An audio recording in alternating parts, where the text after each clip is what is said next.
এবার থেকে বাংলায় সরকারি অনুষ্ঠানে রাজ্য সঙ্গীত বাধ্যতামূলক। রাজ্য সরকারের সমস্ত অনুষ্ঠান কর্মসূচির শুরুতেই গাইতে হবে বাংলার মাটি বাংলার জল।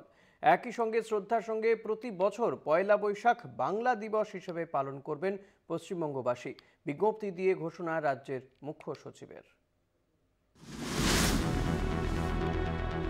রাজ্য সরকারের সমস্ত অনুষ্ঠানে এবার থেকে গাইতে হবে রাজ্য সঙ্গীত, ঘোষণা নবান্নের।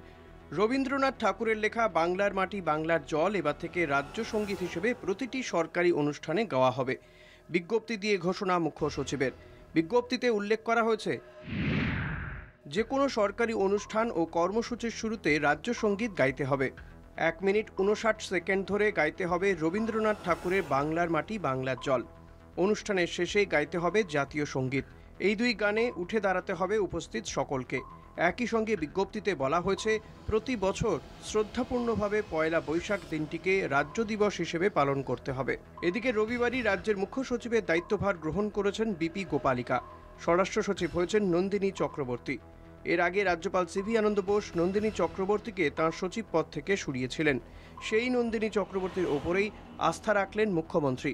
স্বরাষ্ট্র সচিবের দায়িত্বের পাশাপাশি নন্দিনী চক্রবর্তী পর্যটন দপ্তর এবং পরিষদীয় দপ্তরের সচিব হিসেবেও দায়িত্ব সামলাবেন। কলকাতা টিভি।